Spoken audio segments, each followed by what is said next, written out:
গল্পের নাম খোলা জানালার দক্ষিণে। কলমে ফাবিহা বুশরা নিমু। গল্পের চতুর্থ অংশ। হালকা হাওয়ায় গাছের ডালপালা হেলেদুলে পড়ছে। শীতে সমস্ত শরীর জমে আসছে।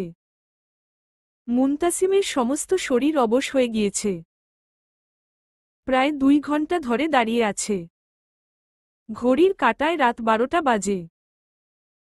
মেহবিন জানালার কাছে আসতেই স্তব্ধ হয়ে গেল। মানুষটার এত কিসের জেদ? মেহবিনের ভীষণ খারাপ লাগতে লাগল। সে ছাতা হাতে নিয়ে নিচে চলে গেল। মুনতাসিম আঁখি যুগল বন্ধ করে কাঁপছিল। তখনই অনুভব করল বৃষ্টি তাকে স্পর্শ করছে না। আহত দৃষ্টিতে আঁখি যুগল উপরে দৃষ্টিপাত করল। পাশে কারো উপস্থিতি অনুভব করল। মানুষটাকে চিনতে 1 সেকেন্ড সময় নিল না মুনতাসিম। আঁখি যুগল অন্যদিকে ঘুরিয়ে নিয়ে গম্ভীর কণ্ঠে জবাব দিল, এখানে কেন এসেছেন? বৃষ্টির পানি আপনার শরীরে সইবে না। ঠান্ডা লেগে যাবে। আপনি নিজ গৃহে ফিরে যান। আমি যাব না। আপনার সমস্যা কোথায়? আমার সমস্যা আছে। একটা মানুষ আমার জন্য নিজেকে কষ্ট দিবে, সেটা আমি সহ্য করতে পারব না। আমার ভীষণ খারাপ লাগবে। আমার কথা শুনুন, গৃহে ফিরে চলুন। আপনার কথা কেন শুনব? মেহবিন জবাব দিল না। মুহূর্তের মধ্যে শীতল পরিবেশটা উত্তপ্ত হয়ে গেল। মেহবিন ছাতাটা নিজের হাত থেকে ফেলে দিল। বৃষ্টির পানিগুলো মেহবিনকে ভিজিয়ে দিতে শুরু করছে। মুনতাসিম হতভম্ব হয়ে গেল। যেখানে রাগ দেখানোর কথা তার, সেখানে মেহবিন ক্ষমা করে তার অভিমান ভাঙিয়ে দিবে। মেয়ে তা না করে উল্টো রাগ করে বসল। দুটি প্রেমিক হৃদয় বৃষ্টির পানির সাথে মিশে একাকার হয়ে গিয়েছে। হৃদয় বলছে কাছে টেনে নাও। শরীর যেন দুটি প্রেমিক হৃদয়ের মাঝে বাধা সাধছে। দুজনকে এক না করার শপথ গ্রহণ করেছে। মেহবিন ঠান্ডায় কাবু হয়ে আসছে। পুরো শরীর পাথরের ন্যায় অবশ হয়ে আসছে। সে মলিন কণ্ঠে জবাব দিল, আমি আপনাকে ক্ষমা করেছি। এবার গৃহে ফিরে চলুন। ঠান্ডায় বোধহয় জমে মারা যাব। আমি আপনার জেদের কাছে হার মেনে নিয়েছি। এত অল্পতেই ক্লান্ত হয়ে গেলেন ম্যাডাম? আপনার মনের জোর এত স্বল্প। এভাবে কাউকে ধরে রাখতে পারবেন না। ভেতর থেকে শক্তিশালী হয়ে উঠুন। না হলে সবাই আপনাকে ভীষণ বাজেভাবে আঘাত করবে। এত সহজে আমি যাব না। ঠান্ডায় এতক্ষণ কষ্ট করলাম, এত পরিশ্রম করলাম। সেই পরিশ্রমের ফল না নিয়ে কিভাবে যাব বলুন? মুনতাসিমের কথায় মেহবিনের হৃদয় ভয়ঙ্করভাবে কেঁপে উঠল। আশেপাশে তাকিয়ে দেখল, বৃষ্টির জন্য একটা কাক পাখিও দেখা যাচ্ছে না। ফলস্বরূপ মুনতাসিম কি চাইছে তার কাছে? যদি কোনো নিষিদ্ধ কিছু চেয়ে বসে। ভয় শক্তিহীন হয়ে পড়ছে মেহবিন। মেহবিনের মনের কথা বুঝতে পেরে মুনতাসিম ইচ্ছে করে মেহবিনের কাছে এগিয়ে আসল। মেহবিন একটু দূরে সরে গেল। মুনতাসিমের ভীষণ হাসি পাচ্ছে। তবুও নিজেকে নিয়ন্ত্রণ করে শীতল কণ্ঠে বলল, আপনি চুপ করে গেলেন যে ম্যাডাম। আমাকে আমার পরিশ্রমের ফল দিবেন না? মুনতাসিমের শীতল কণ্ঠে বলা কথাগুলো মেহবিনের হৃদয় স্পর্শ করে গেল। ভেতরে অস্থিরতার ঝড় বইতে শুরু করল। মস্তিষ্কে এসে হানা দিয়েছে এক ঝাঁক ভয়। পানির শব্দ ছাড়া আশেপাশে কোনো শব্দ কর্ণকুহরে আসছে না। মেহবিন মুখশ্রী মলিন করে বলল, কি চাই আপনার? কথাগুলো বলার সময় গলা ধরে আসছিল। শব্দগুলোও যেন আজ ছন্ন ছাড়া হয়ে গিয়েছে। মুনতাসিমের ভীষণ ঠান্ডা লাগছিল। আর কিছুক্ষণ থাকলে বোধহয় সেন্সলেস হয়ে যাবে। সে আর বেশি কথা বলতে পারল না। হাসজ্জ্বল মুখশ্রী করে জবাব দিল, এই আমাকে এত শাস্তি দিলেন। তার বিনিময়ে আমাকে এখন খিচুড়ি আর গরুর মাংস রান্না করে খাওয়াবেন। এই বৃষ্টির সময় খিচুড়ি আর গরুর মাংস জমে যাবে। সাথে আপনি থাকলে কোনো কথাই নেই। মুনতাসিমের কথায় মেহবিন আখিযুগল মেলে মুনতাসিমের দিকে দৃষ্টিপাত করল। মানুষটার প্রতি আরও একবার মুগ্ধ হল সে। যতদিন যাচ্ছে মানুষটার প্রতি মুগ্ধতা ততই বেড়ে যাচ্ছে। একটা মানুষ এতটা অসাধারণ কিভাবে হতে পারে? মুনতাসিমের দৃষ্টি অন্যদিকে বিদ্যমান। বৃষ্টির পানিতে ভিজে মেহবিনের জামা শরীরের সাথে মিলেমিশে একাকার হয়ে গিয়েছে। মুনতাসিমের জায়গায় অন্য কেউ হলে নিশ্চয়ই এত সুন্দর সুযোগ হাতছাড়া করত না। চোখ দিয়ে আমাকে পড়ে খাবেন। আগে আমাকে খিচুড়ি রান্না করে খাওয়ান। ঠান্ডায় জমে বরফ হয়ে যাচ্ছি। শুনেছি মেয়েদের আইসক্রিম নাকি খুব প্রিয়। আমাকে জমিয়ে বরফ বানিয়ে খাওয়ার ইচ্ছে আছে নাকি? যদি ইচ্ছে থাকে তাহলে সেই ইচ্ছেটাকে ঝেড়ে ফেলে দিন। আমাকে খিচুড়ি খাওয়ার সুযোগ করে দিন। মুনতাসিমের কথায় মেহবিন ভীষণ লজ্জা পেল। মানুষটা কিভাবে বুঝল সে তার দিকে দৃষ্টিপাত করে আছে? সব সময় মানুষটাকে দেখতে গিয়ে ধরা পড়ে যায় সে। মেহবিন বিলম্ব করল না। দ্রুত গৃহের মধ্যে চলে গেল। মুনতাসিম ও মেহবিনের পেছনে পেছনে চলে আসলো। কক্ষে এসে ফ্রেশ হয়ে কম্বলের মধ্যে নিজেকে আড়াল করে নিল। তবুও শীত যেন কমতে চাইছে না। তখন জেদ করে হিরোগিরি দেখাতে গিয়ে এখন শাস্তি ভোগ করতে হচ্ছে। জ্বর ভালো মতোই আসবে মনে হচ্ছে। তাতে মুনতাসিমের কোনো যায় আসে না। নিজের প্রেয়সী রাগ ভাঙাতে সক্ষম হয়েছে। এখানেই তার সকল কষ্ট সার্থক হয়েছে। মুনতাসিম একটু পরে মেহবিনের গৃহের কাছে এসে কলিং বেল দিল। মেহবিন দরজা খুলে বলল, আমি খিচুড়ি রান্না করতে পারি না। আমার বাসায় গরুর মাংসও নেই। কালকে আসার সময় আপনার জন্য খিচুড়ি নিয়ে আসব। এবার নিজের গৃহে গিয়ে ঘুমিয়ে পড়ুন। আপনি কিন্তু আমাকে ঠকাচ্ছেন ম্যাডাম। আপনার সাথে আমার এমন কথা ছিল না।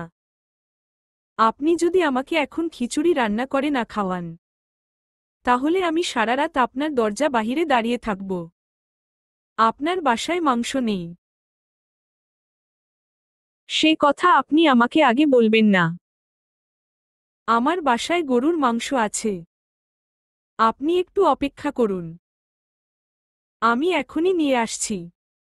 মেহবিন আহত দৃষ্টিতে মুনতাসিমের দিকে দৃষ্টিপাত করল। সে এত রাতে রান্না করতে চাইছে না। সেজন্য মুনতাসিমকে মিথ্যা কথা বলল। কিন্তু মুনতাসিম তো নাছোড়বান্দা জোকের মতো আটকে ধরেছে। মেহবিন ফিসফিস করে বলল, আস্তে কথা বলুন, চিৎকার চেঁচামেচি করবেন না। মানুষ শুনলে কি বলবে? আমরা বাসায় দুজন মেয়ে মানুষ থাকি। কেউ দেখে ফেললে আমাদের খারাপ ভাববে। আপনি কাল সকালে আসবেন। আমি আপনাকে রান্না করে খাওয়াব। আপনি সকালে অফিসে চলে যান। সারাদিনে আপনার দেখা মিলে না। আপনি দরজা খোলা রাখুন। আমি বেশি সময় নিব না। খেয়েই চলে যাব। আপনি প্লিজ রাগ করবেন না। আপনাকে কথা দিলাম, আজকের পর দীর্ঘ সময় আপনাকে বিরক্ত করব না। তখন আপনি শান্তিতে থাকবেন। কথাগুলো কর্ণে আসতেই মেহবিনের ভেতরটা মোচড় দিয়ে উঠল। হঠাৎ করে মানুষটা এমন কথা বলল কেন? মেহবিন যেন বাকরুদ্ধ হয়ে গেল। কোনো কথা না বলে মুনতাসিমকে ভেতরে প্রবেশ করতে বলল। মুনতাসিমের মুখশ্রীতে বিশ্বজয়ের হাসি। মেহভিন রূপাকে ডেকে নিল। রূপা মেহভিনের সাথে সাহায্য করছে। এই ছেলেটার সবকিছু রূপার অসহ্য লাগে। শুধুমাত্র মেহভিনের জন্য কিছু বলতে পারছে না। ঘড়ির কাঁটায় রাত 3:15। মেহভিন নিজ হাতে মুনতাসিমের প্লেটে খাবার বেড়ে দিচ্ছে। আজ রান্না করতে গিয়ে মেহভিনের ভীষণ আনন্দ লাগছে। সে আগেও কত রান্না করেছে, কই আগে তো এমন আনন্দ অনুভব করেনি। বেশ যত্ন নিয়ে রান্নাটা করেছে সে। রান্না করে ভীষণ তৃপ্তিও পেয়েছে মেহভিন।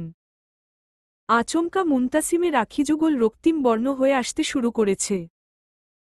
কতদিন পরে এতটা যত্ন নিয়ে কেউ তাকে খাবার বেড়ে খাওয়াচ্ছে। তার মা চলে যাবার পরে সে কবে এতটা যত্নে খাবার গ্রহণ করেছে তা তার জানা নেই। মুনতাসিম আহত কণ্ঠে বলল, আপনি আমার পাশে একটু বসবেন ম্যাডাম। এতটুকুও বিরক্ত করব না। আপনি শুধু আমার পাশে বসে খাবেন। কথাগুলো মাদকের মতো শোনাল। মেহভিন নাকচ করার সাহস পেল না। নিঃশব্দে মুনতাসিমের পাশে বসল। রূপা গিয়ে মেহভিনের পায়ে বসল। মুনতাসিম খাবার মুখ দিল। মেহভিন অধীর আগ্রহে মুনতাসিমের দিকে চেয়ে আছে। খাবার কেমন হয়েছে জানার জন্য উতলা হয়ে আছে। মুনতাসিম খেয়ে মুখশ্রী কুঁচকে নিল। তা দেখে মেহভিনের মুখটা ফ্যাকাশে হয়ে গেল। মুনতাসিম গভীরভাবে মেহভিনের দিকে তাকিয়ে বলল, সত্যি করে বলুন তো খাবারটা কি আপনি রান্না করেছেন, নাকি বাহিরে থেকে অর্ডার করে নিয়ে আসছেন? মুনতাসিমের কথায় বিরক্তিতে মুখশ্রী কুঁচকে এল মেহভিনের।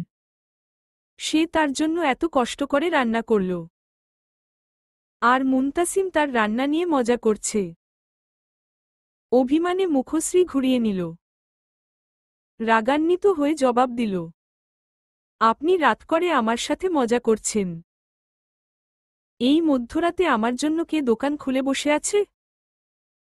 তার ওপরে হয়েছে বৃষ্টি, চারদিকে স্যাঁতস্যাঁতে হয়ে আছে।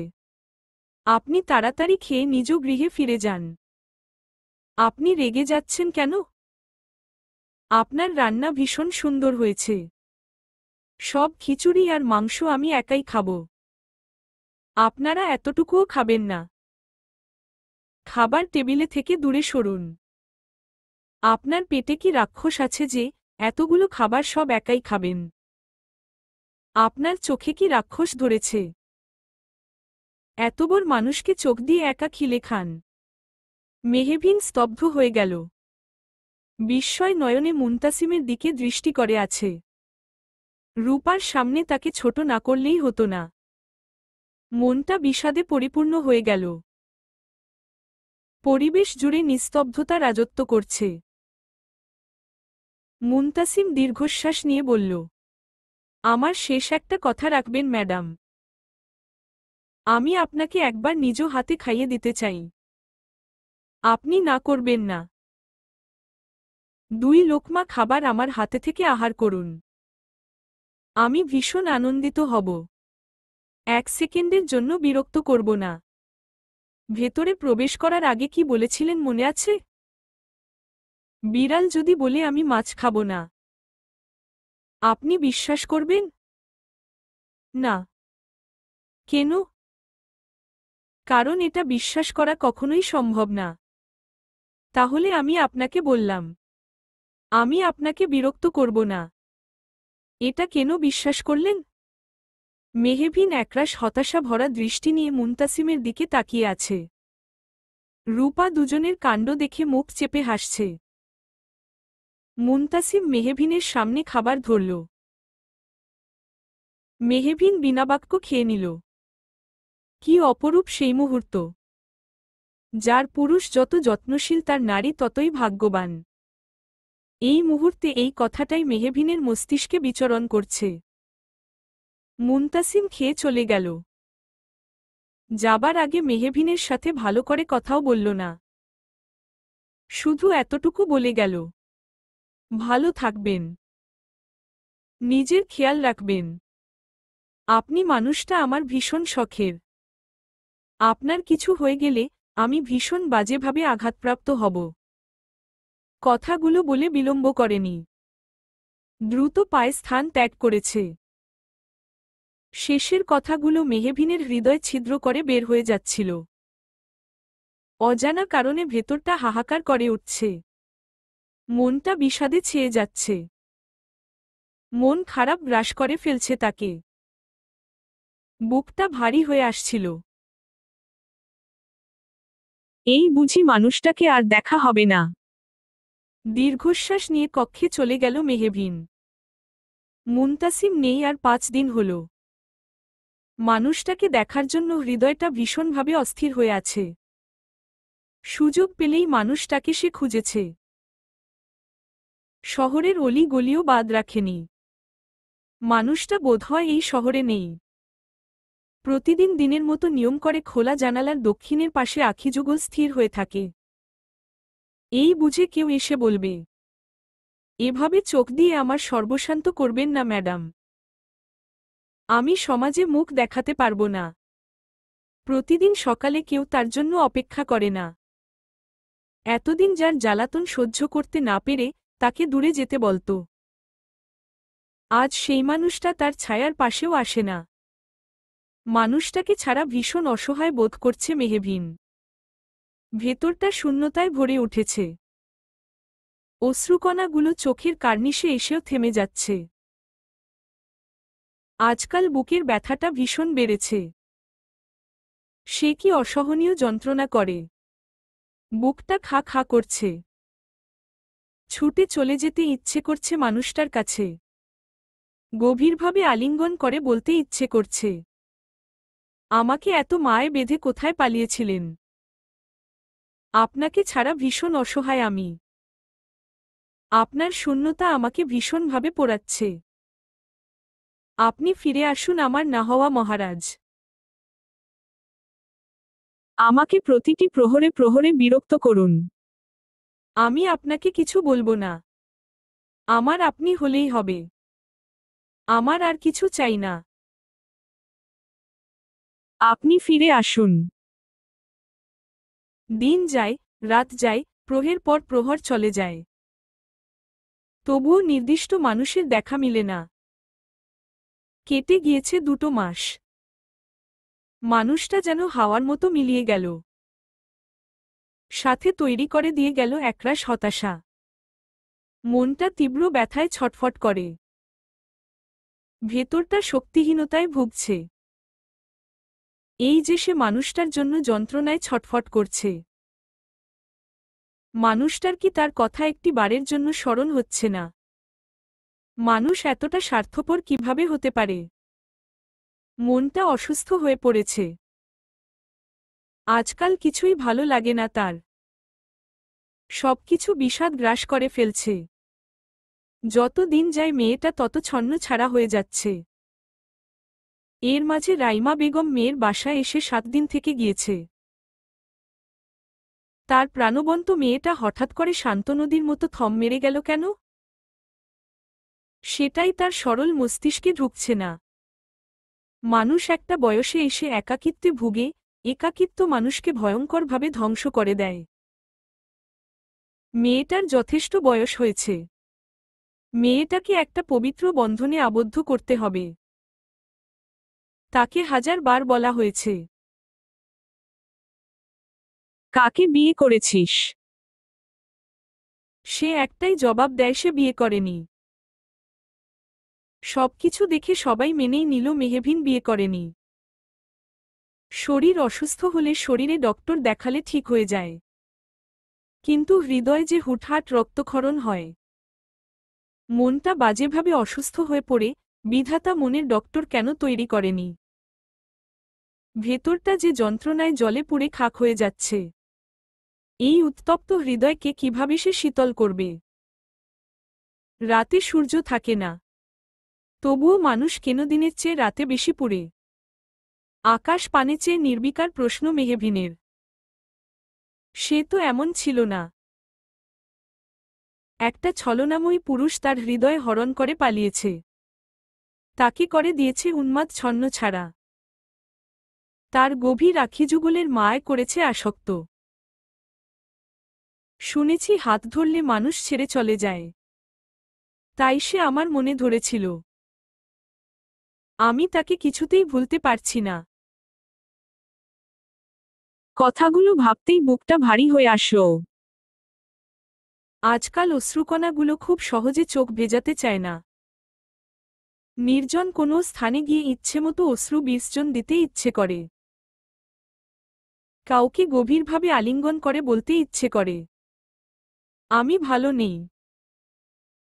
সবাই তো ভালোবাসার দায়িত্ব নেয়। তুমি না হয় আমার ভালো থাকার দায়িত্বটা নাও। কথাগুলো ভাবতেই দীর্ঘশ্বাস ছাড়ল মেহবিন। সব কষ্টের সমাধান একটাই দীর্ঘশ্বাস, যার মধ্য দিয়ে হৃদয়ের সব দুঃখকষ্টগুলো উঠিয়ে দেওয়া যায়। প্রভাতের আলো চারদিক চকচক করছে। ভোরের মৃদু হাওয়া শরীর, মন, মস্তিষ্ক শীতল করে দিয়ে যাচ্ছে। ফরিদ রহমান শরীরে চাদর মুড়িয়ে দুহাত ভর্তি বাজারের ব্যাগ হাতে নিয়ে বাসায় ফিরছে।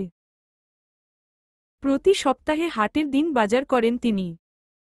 আরিয়ান বাবার সাথে আসছিল। ফরিদ রহমানকে এতগুলো বাজার নিয়ে হিমশিম খেতে দেখে ছুটে আসল। খপ করে বাজারের ব্যাগ দুটো নিজের হাতে নিল। ফরিদ রহমানের গম্ভীর আখিযুগল আরিয়ানকে একবার পর্যবেক্ষণ করে নিল। গম্ভীর কণ্ঠে বলল,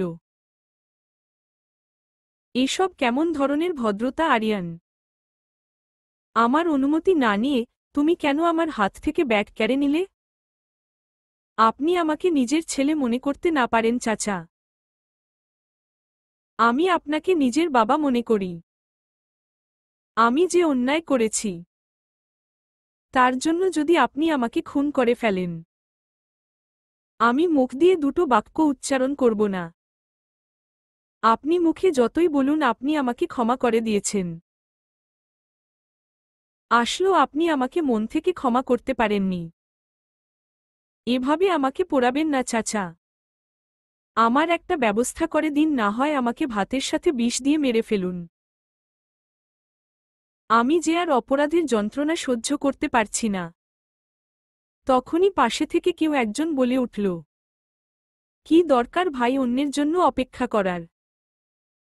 আমি আপনাকে বিষ এনে দিব। এখনই খেয়ে মরে যান, আপনাকে আর যন্ত্রণা সহ্য করতে হবে না। জারিফকে দেখে চোয়াল শক্ত হয়ে এল আরিয়ানের। এতদিন পরে জারিফ কোথায় থেকে এল? শীতের মধ্যেও ঘামতে শুরু করল আরিয়ান। জারিফ আরিয়ানের থেকে বাজারের ব্যাগগুলো নিয়ে হাঁটতে শুরু করল। কোমল কণ্ঠে ফরিদ রহমানকে বাসা পর্যন্ত পৌঁছে দেওয়ার কথা জানাল জারিফ। জারিফকে ফরিদ রহমান মতো ভাবে চিনেন। বহুদিন পরে ছেলেটাকে দেখে ভীষণ আনন্দ লাগছে ফরিদ রহমানের। সে জারিফের সাথে পায়ে পা ফেলে চলতে লাগল। জারিফকে দেখতেই রাইমা বেগমের সমস্ত শরীরে ধপ করে আগুন জ্বলে উঠল। সে নিজেকে নিয়ন্ত্রণ করতে পারল না। নিজের চরণের জুতা খুলে জারিফকে প্রহার করতে শুরু করল। ফরিদ রহমান কিছু বুঝতে পারল না। বিস্ময় নয়নে অর্ধাঙ্গিনীর দিকে দৃষ্টিপাত করে আছেন। তার শীতল মস্তিষ্কের অর্ধাঙ্গিনী এমন রণচণ্ডী রূপ ধারণ করল কেন? রাইমা বেগম সহজে রেগে যাওয়ার মানুষ নন। সে জারিফের থেকে রাইমা বেগমকে দূরে সরিয়ে নিয়ে আসল। জারিফ নিয়ে ক্রোধ নিয়ন্ত্রণ করতে পারছে না, সে নিজের লুকায়িত অস্ত্র বের করতে যাবে। তখনই জারিফের মস্তিষ্ক সজাগ হয়ে উঠল। ভেতর থেকে কেউ একজন বলে উঠছে, তীরে এসে নৌকা ডুবিয়ে দিস না জারিফ। অপেক্ষার প্রহরগুলো খুব দীর্ঘায়িত হয়। এত সহজে হেরে গেলে চলবে না। ঘন ঘন গাঢ় শ্বাস নিচ্ছে জারিফ। সে বিলম্ব করল না, দ্রুত স্থান ত্যাগ করল। রাইমা বেগম অস্থির হয়ে উঠেছে। ঝড়ের গতিতে শ্বাসকষ্ট এসে জানান দিচ্ছে সে চলে এসেছে। রাইমা বেগম কেমন ছটফট করতে লাগল। আরিয়ান চিৎকার শুনে মেহেবিনদের বাসায় এসেছিল। রাইমা বেগমকে অসুস্থ হতে দেখে দ্রুত ঔষধ খাওয়ালেন। কোনো কিছুতেই যেন কাজ হচ্ছে না। অবশেষে হসপিটালে নেওয়া হলো রাইমা বেগমকে। তাহিয়ার সামনে বসে আছে প্রাপ্তি। মুখশ্রীতে তার অন্যরকম আনন্দ প্রকাশ পাচ্ছে। অপেক্ষার প্রহর শেষ করে কাঙ্ক্ষিত মানুষটার দেখা মিলেছে। সে যতগুলো আঘাত পেয়েছে সবগুলো গুনে গুনে ফেরত দিবে। কালো জিন্স, টপ, সানগ্লাস পরা মডার্ন মেয়েকে দেখে মুগ্ধ হয়েছে প্রাপ্তি। এত সুন্দর মেয়ে সে আগে কখনো দেখেনি। বিদেশের মাটিতে বড় হয়েছে বলে কথা, সৌন্দর্য না থাকলে বিদেশে থাকাই তার জন্য বৃথা ছিল। তাহিয়া বিরক্তিতে মুখশ্রী কুঁচকে ফেলল। তেজি কণ্ঠে বলল, তোমাদের দেশে এতগুলো ধুলো বালি কেন? এজন্য বাংলাদেশ আসতে ইচ্ছে করে না। শুধুমাত্র মুনতাসিম ভাইয়ের জন্য আসি। আল্লাহ এত মানুষের মাথায় সুবুদ্ধি দিয়েছে, মুনতাসিম ভাইয়ার মাথায় কেন দেয়নি? তাকে কত করে বলি, দেশের মায়া ত্যাগ করে বিদেশে পাড়ি জমাও।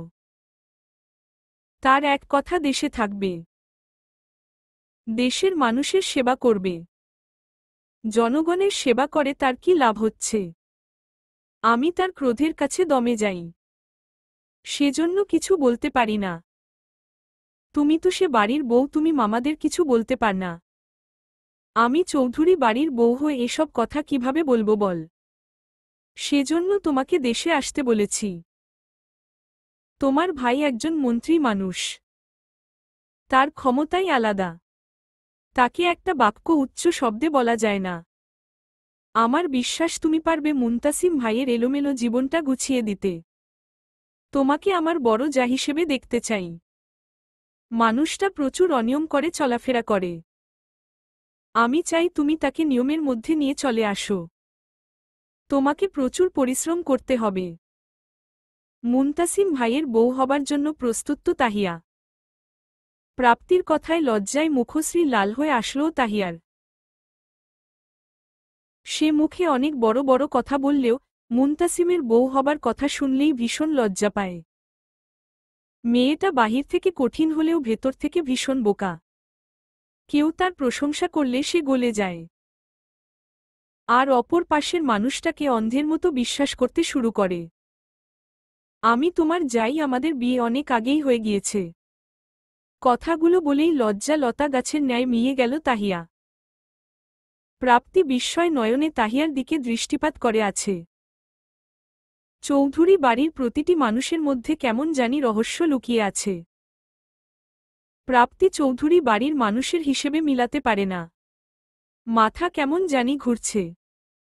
সে সম্পর্কের মধ্যে ফাটল ধরাতে গিয়ে নিজেই নতুন সত্যের মুখোমুখি হয়ে গেল। মুনতাসিমকে আঘাত করার শেষ উপায়টাও জলে চলে গেল। চারদিকে আধারে আচ্ছন্ন হতে শুরু করেছে। গ্রামের পরিবেশ নিস্তব্ধ হতে শুরু করেছে। বাচ্চারা নিদ্রা দেশে পাড়ি জমিয়েছে। রাত ৮টা বাজার সাথে সাথে পুরো গ্রাম মরুভূমিতে পরিণত হল। এই আধারের অপেক্ষায় ছিল মুনতাসিম। শহর থেকে একটু দূরে গ্রামের মধ্যে আঁকাবাঁকা নদীর তীরে বসে আছে সে। বিশাল নদীর সাথেই একটা বিশাল গাছ দাঁড়িয়ে আছে। গাছটা তার মতো ভীষণ একা। সেজন্য এই গাছটাকে সে ভীষণ ভালোবাসে। মৃদু চিৎকার কর্ণকুহরে আসতেই মুনতাসিম অস্বাভাবিকভাবে হেসে উঠল। পানিতে ভিজিয়ে রাখা চরণ দুটো তুলে উঠে দাঁড়াল। ধীরে ধীরে গভীর অরণ্যের মাঝে প্রবেশ করতে লাগল। দিনের বেলায় এই অরণ্যে আসলো মানুষের শরীর শীতল হয়ে আসে। কিন্তু মুনতাসিমের ভয় ডর বলতে কিছু নেই। সে নিশ্চিন্তে গভীর অরণ্যের মধ্যে চলে যাচ্ছে। ছোট একটা বাড়ির দেখা মিলল। সেখানে মিরাজুলকে উল্টোভাবে ঝুলিয়ে রাখা হয়েছে। মিরাজুলকে দেখে মুনতাসিমের চোয়াল শক্ত হয়ে এল। সে রাগান্বিত হয়ে চেয়ারে বসল। হুঙ্কার ছেড়ে বলল, এই 2 মাসে 156 বার পিছু নিয়েছিস, 12 বার কুনজর দিয়েছিস, 7 বার খারাপ স্পর্শ করার চেষ্টা করেছিস। 4বার তুলে নিয়ে যাওয়ার চেষ্টা করেছিস। তোকে নিষেধ করেছিলাম। তার পেছনে থেকে সরে যা। আমার কথা শুনিসনি। উল্টো আমার না থাকার সুযোগটা কাজে লাগাতে চেয়েছিস। তুই কি ভুলে গিয়েছিস তুই কার সাথে লাগছিস? তোকে কি মনে করিয়ে দিতে হবে? তুই নিজেকে কি মনে করিস মুনতাসিম? মেহবিন তোর সবকিছু জানার পরে তোকে পছন্দ করবে, তোর মুখে থুতু ফেলবে। চৌধুরী পরিবারকে মেহবিন ভীষণভাবে ঘৃণা করে। ঘৃণা করে মিথ্যা বলা পুরুষ জাতিকে। আমি মেহবিনকে ভালোবাসি। মেহবিনকে যেকোনো নজরে দেখার অধিকার আমার আছে। তুই চাইলেও আমাদের আলাদা করতে পারবি না। মুনতাসিম চেয়ার থেকে উঠে বসল। হাত দিয়ে ইশারা করতেই একজন গার্ড এসে চাকু, লবণ, মরিচ দিয়ে গেল। মুনতাসিমের কখন কি চাই গার্ডগুলোর যেন সবকিছু মুখস্থ করা। মুখ দেখলেই বুঝে যায় মানুষটার এখন কি লাগবে। মুনতাসিম মিরাজুলের দিকে এগিয়ে গেল। মুনতাসিম অদ্ভুতভাবে ভয়ঙ্কর হয়ে উঠেছে। মুনতাসিমের এমন রূপ থেকে মিরাজুলের আত্মা গলায় উঠে আসছে। শান্ত মস্তিষ্কে মিরাজুলের কাছে গিয়ে অবস্থান করল মুনতাসিম। মিরাজুলের অধর যুগল মুহূর্তের মধ্যে ফালা ফালা করে দিল। চার দেওয়ালের আবদ্ধ কক্ষে মিরাজুলের হৃদয়বিদারক চিৎকারের প্রতিধ্বনিতে পুরো কক্ষ কেঁপে উঠল। মুনতাসিম লবণ আর মরিচ ক্ষতস্থানে লাগিয়ে দিল। সমস্ত যন্ত্রণা যেন শেষ পর্যায়ে পৌঁছে গেল। মিরাজুল জ্ঞান হারাল। মুনতাসিমের মুখশ্রীতে প্রশান্তির হাসি। সে সজাগ হলে এক পা আর এক হাত ভেঙে দিবে। বাহিরে বের হয়ে অন্যের ফুলের দিকে নজর দেওয়ার সাহস যেন না পায়। সে যদি পালিয়ে যায় তাহলে তোমাদের কেটে কুটি কুটি করে লবণ আর মরিচ দিয়ে মাখিয়ে রোদে শুকোতে দিব। মুনতাসিমের কথার ব্যাখ্যা বুঝতে গিয়ে প্রতিটি গার্ডের হৃদয় কেঁপে উঠল। তারা ভয়ঙ্কর কিছুর আভাস পাচ্ছে। সামনে ভীষণ রকমের খারাপ কিছু হতে চলছে। তাইয়ান ভয়ে জমে গিয়েছে। শরীরটা যেন টানছে না। এতগুলো বছর মানুষটার সাথে থেকেও মানুষটাকে বুঝতে পারল না সে। মুনতাসিমের এমন পাষণ্ড রূপ দেখলে তার কান্না করতে ইচ্ছে করে। পৃথিবীতে সেই একমাত্র ছেলে যে কি না ভয় পেলেই মেয়েদের মতো কান্না করে দেয়। এতে মুনতাসিম তাইয়ানের প্রতি বেশ বিরক্ত। কেন যে তাইয়ানের মতো বোকা ছেলেকে তার ব্যক্তিগত গার্ড হিসেবে রাখা হয়েছে। স্যার, আপনি আমার মাথাটা কবে কাটবেন? মুনতাসিমের মেজাজ এমনিতেই প্রচণ্ড খারাপ ছিল। তাইয়ানের কথায় সে বিলম্ব করল না। দ্রুত তাইয়ানের দিকে দৃষ্টিপাত করল। মুনতাসিমের আখিযুগলের দিকে তাকিয়েই তাইয়ান শেষ। মুনতাসিম এক পা ফেলার আগেই তাইয়ান হওয়ার মতো মিলিয়ে মুনতাসিমের পায়ের নিচে চলে আসল। চৌধুরী বাড়িতে আনন্দের মেলা বসেছে। রিয়াদ চৌধুরীর একমাত্র বোন আজ আমেরিকা থেকে আসবে।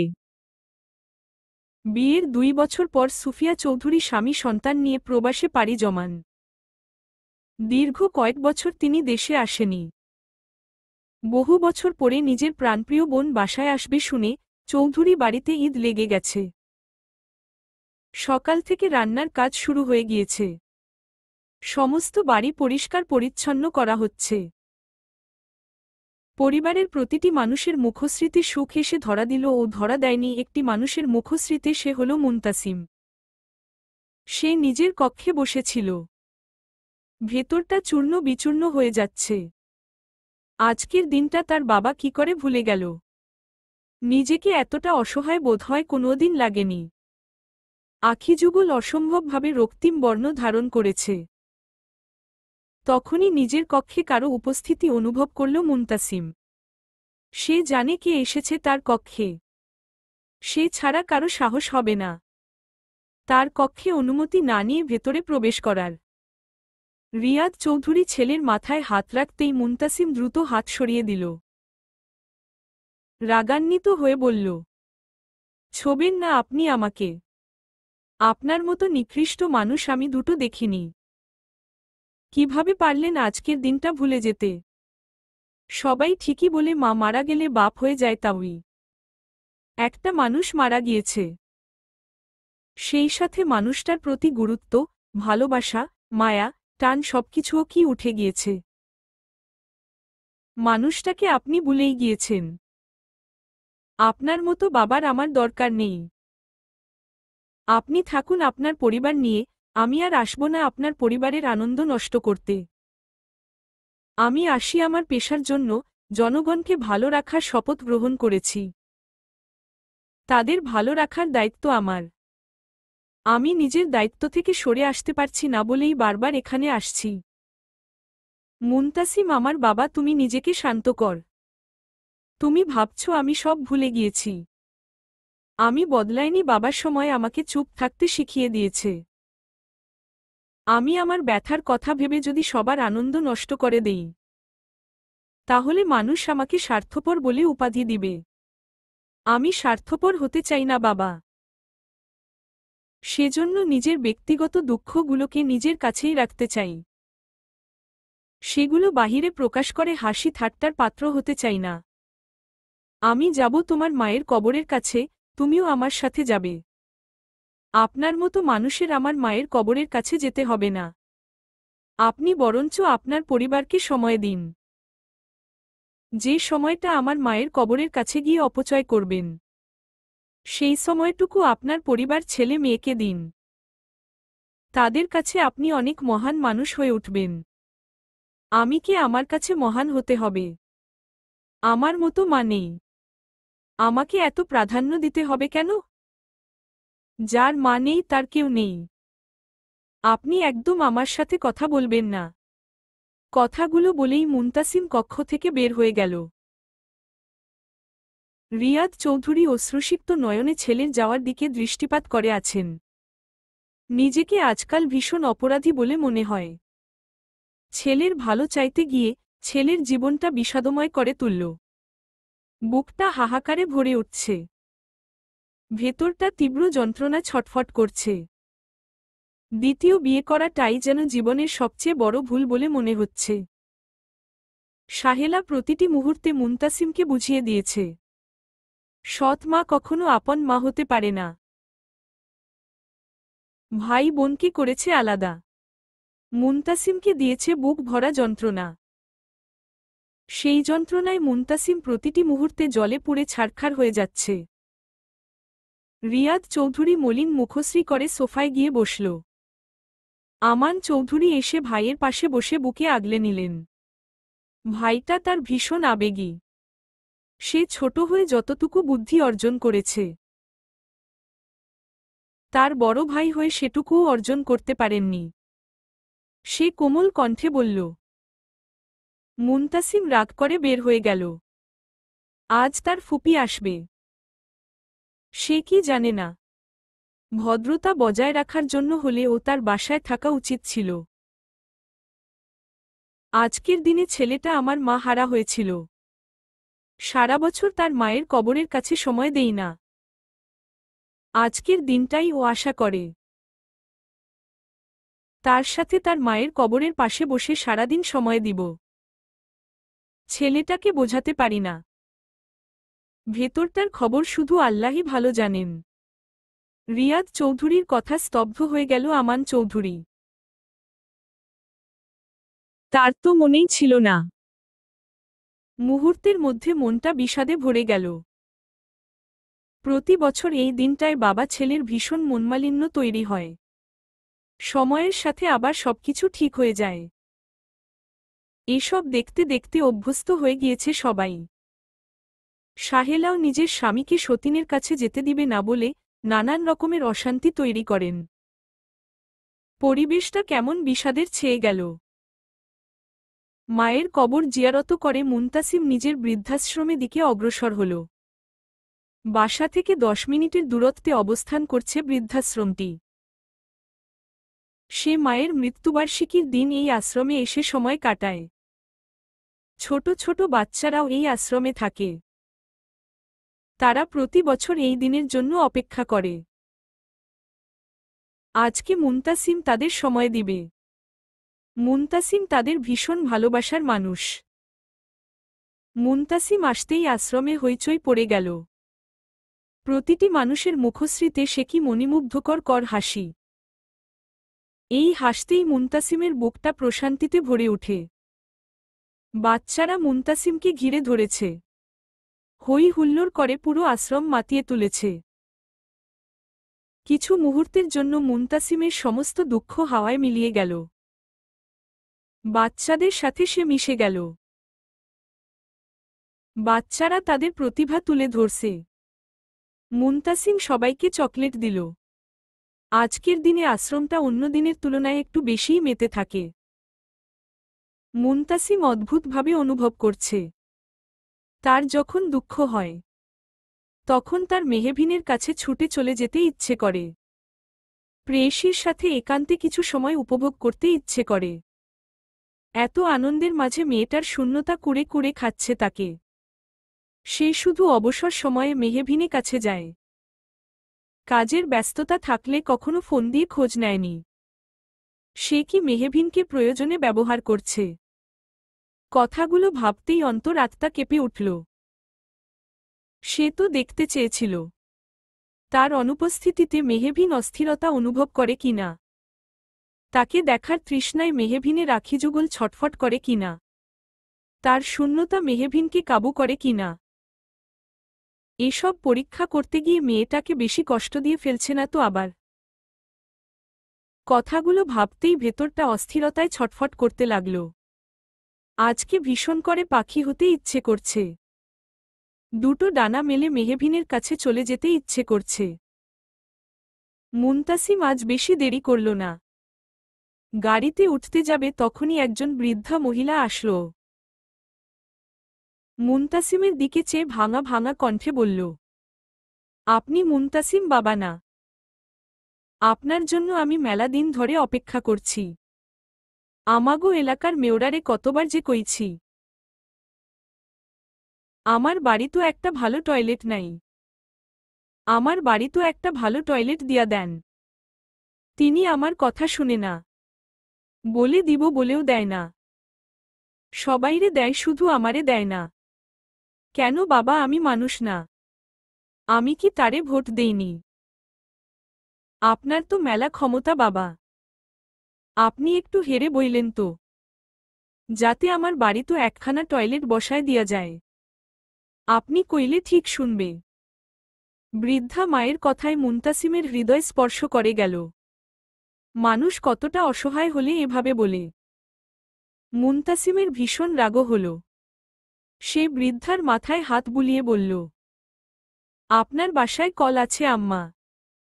মুনতাসিমের মুখে আম্মা ডাক শুনে বৃদ্ধা মহিলাটি অদ্ভুতভাবে হাসতে শুরু করল। সে কি সুন্দর হাসি! মুনতাসিম মুগ্ধ হল। সে উত্তরের অপেক্ষা করতে লাগল। বৃদ্ধা মহিলা মুনতাসিমের গালে হাত স্পর্শ করে নিজের হাতে চুমু খেল। কান্না মিশ্রিত কণ্ঠে বলল, কল নাই তো বাজান। পাশের বাড়ি থেকে পানি আইনা খাই। কল দিয়ে দিল আমার মেলা উপকার হবে।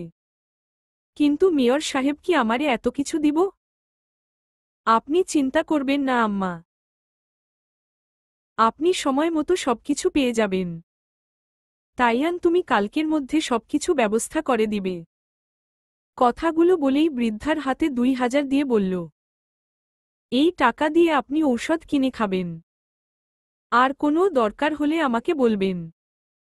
আমি আমার সাধ্যমতো আপনাকে সাহায্য করার চেষ্টা করব।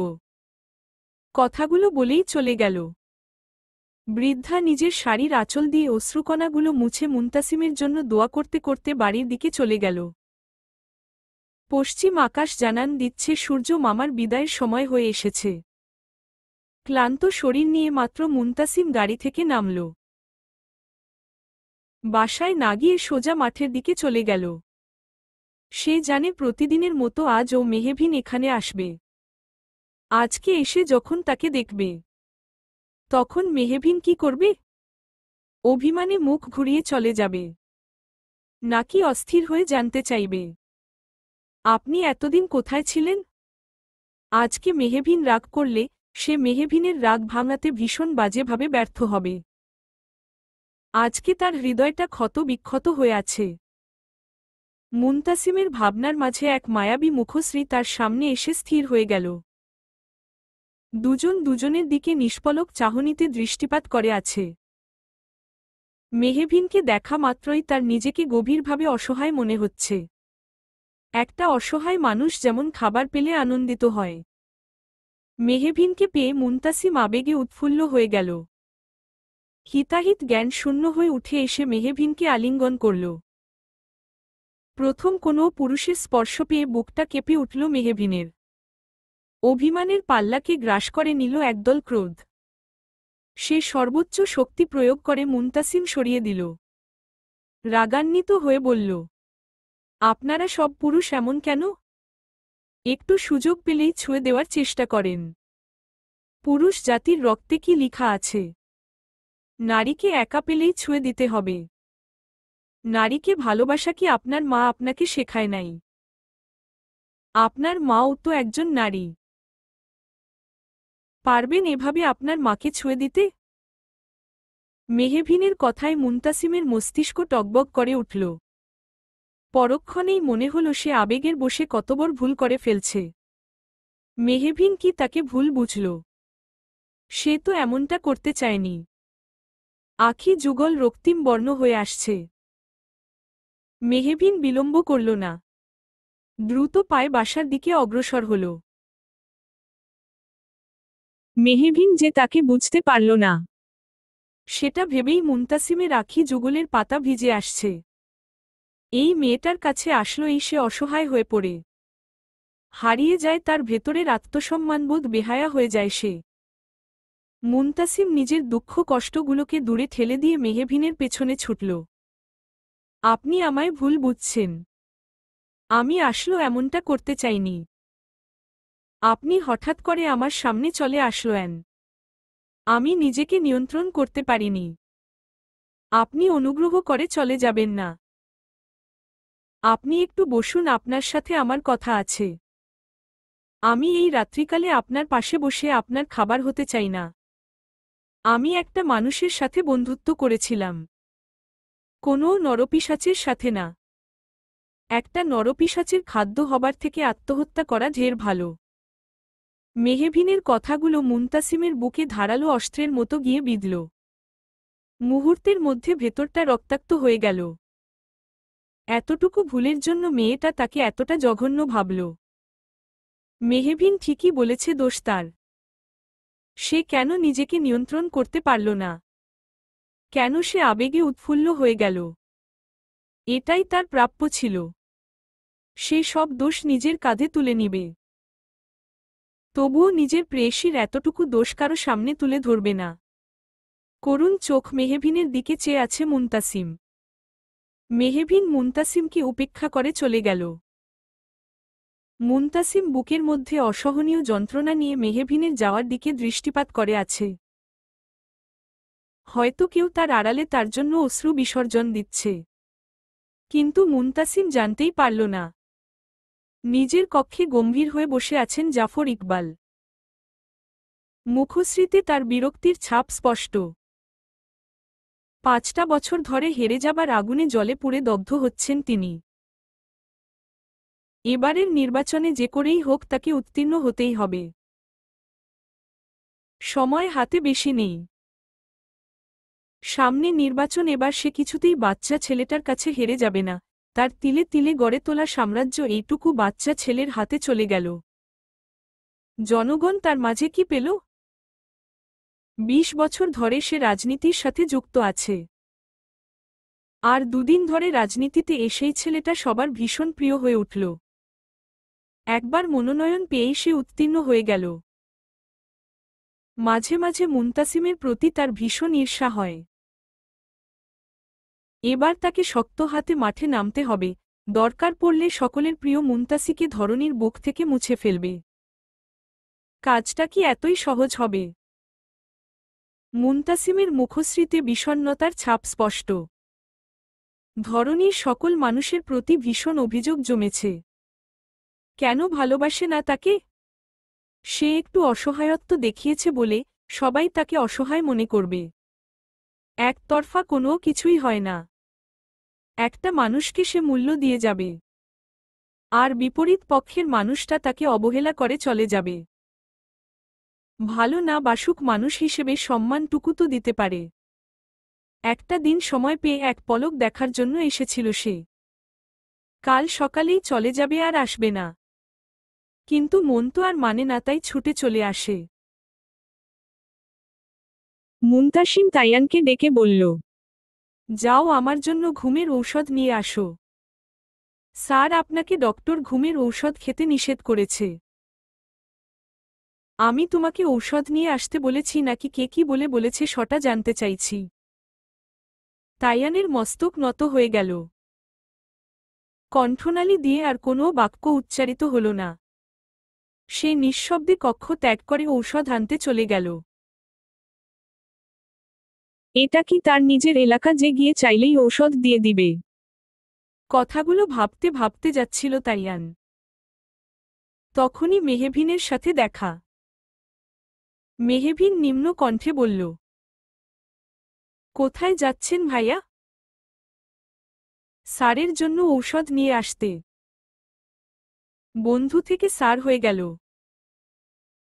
আপনার স্যার ভাত না খেয়ে ঔষধ খাবে? মেহভিনের কথায় নিশ্চুপ হয়ে গেল তাইয়ান। মিথ্যা কথা বলতে তার ভীষণ খারাপ লাগে। সে মাঝে মাঝে অবাক হয়।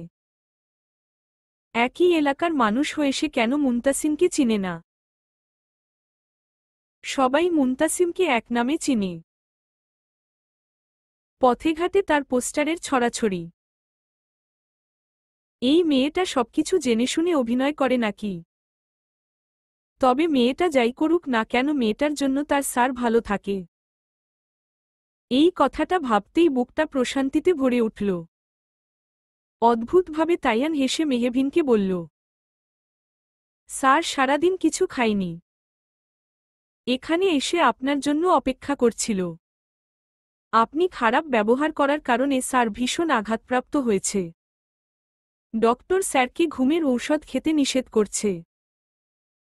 স্যার যখনই গভীরভাবে আঘাত হয় তখনই ঘুমের ঔষধ সেবন করে গভীর নিদ্রায় চলে যায়।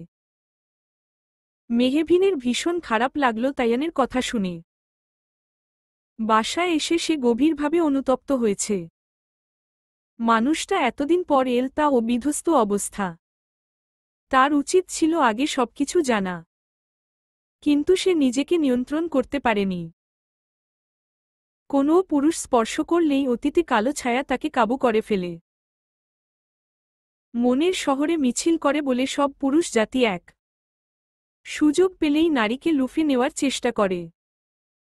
একটা দীর্ঘশ্বাস ছেড়ে মেহভিন বলল, ঘুমের ঔষধ নিয়ে আসতে যেতে হবে না। আপনাদের বাসায় রান্না হয়েছে। না, এসেছি সন্ধ্যাবেলায়, রান্না কখন করব? আপনি আমার সাথে আসুন। আমি রূপাকে বলছি আপনাকে খেতে দিতে। আমি উনার জন্য খাবার নিয়ে যাচ্ছি। কিন্তু স্যার যদি রাগ করে? সেটা আমি বুঝে নিব। আপনার এত ভাবতে হবে না। কথাগুলো বলেই মেহভিন নিজের বাসায় গেল।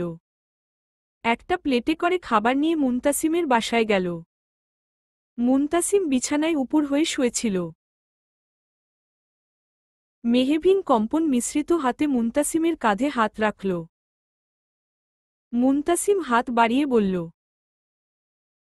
আমার ঔষধ দাও আর এক গ্লাস পানি দেও। মেহভিন মুনতাসিমের হাতে খাবারের প্লেটটা এগিয়ে দিতেই মুনতাসিম ভার সামলাতে না পেরে ফেলে দিতে চাইলে মেহভিন সাথে সাথে ধরে ফেলল। উল্টো দিক হয়ে খাবারের প্লেট ধরা যায়। মুনতাসিম রাগান্বিত হয়ে উঠে বসল। মেহভিনকে দেখে মুনতাসিম হতভম্ব হয়ে গেল। মুহূর্তের মাঝে মুখটা গম্ভীর করে ফেলল। সে কঠিন গলায় বলল, আপনি এখানে কেন এসেছেন? আপনি আপনার বাসায় ফিরে যান। বলা তো যায় না কখন কোনো নরপিশাচের খাদ্য হয়ে যাবেন। একা একা একটা পুরুষের গৃহে আসতে আপনার ভয় করল না। খোঁচা দিচ্ছেন। তখন আমি রাগ করে ফেলছি।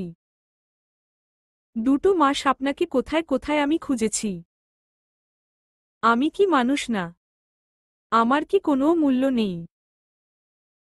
আপনি এখানে 2 দিনের জন্য আসবেন। আবার না বলে মাসের পর মাস উধাও হয়ে যাবেন। আমার চিন্তা হয় না। আমি ঠিকমতো খেতে পারি না।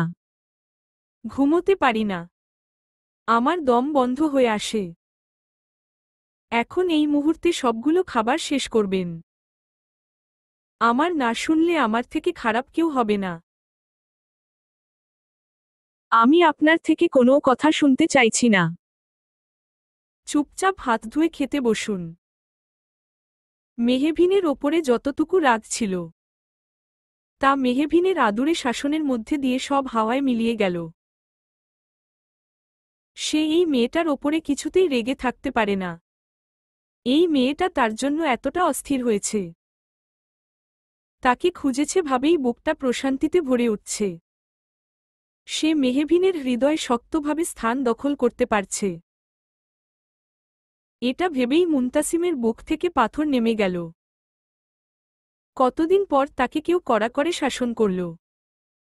ভালোবাসার শাসন, যা পাবার জন্য মুনতাসিম প্রতিনিয়ত আকুল হয়ে থাকে। সে মেহভিনের অবস্থা বুঝতে পেরে বলল, আর কখনো এমন করব না। আমি কিন্তু কালেই চলে যাব। আমার অনেক কাজ আছে। আজ আমার মায়ের মৃত্যুবার্ষিকী ছিল। আব্বুর সাথে সকালে ঝগড়া করে বের হয়েছিলাম। কিছু সময় মায়ের কবরস্থানে আর কিছু সময় আশ্রমে পার করেছি।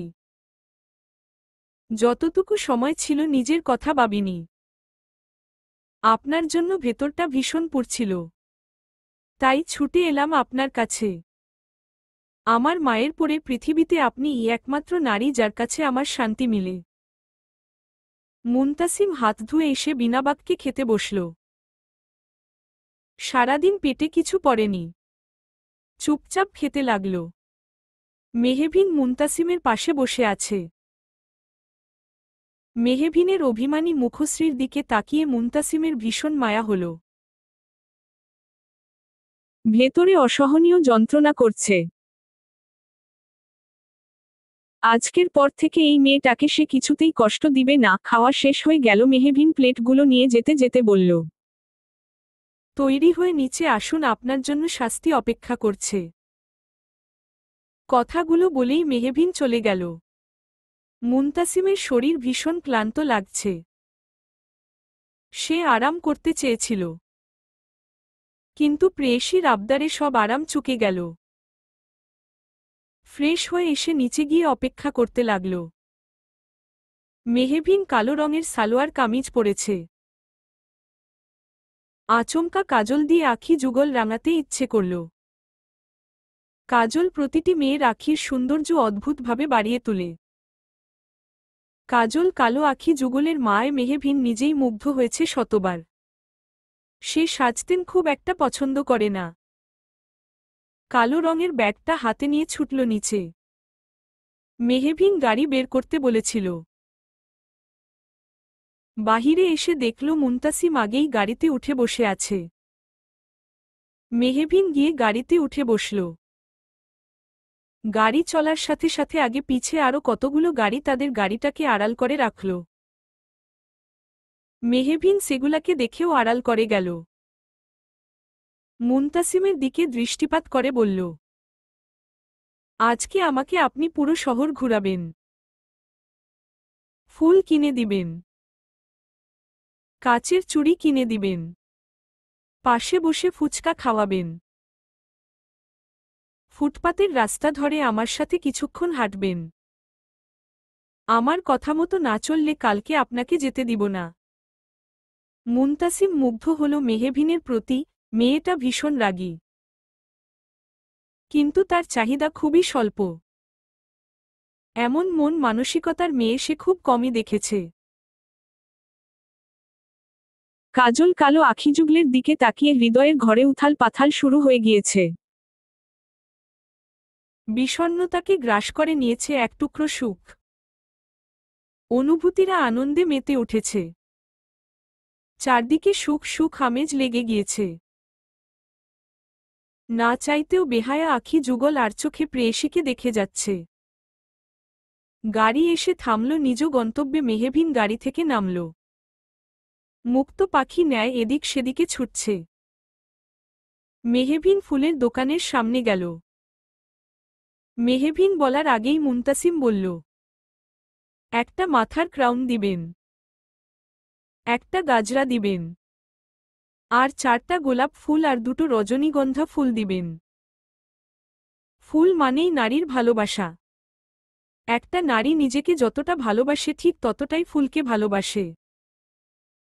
ফুলের দোকানে আসতেই মেহবিনের আঁখি যুগল চকমক করছে। তা চোখ এড়ায়নি মুনতাসিমের। এত অশান্তির মাঝেও সে ভীষণ শান্তি অনুভব করছে।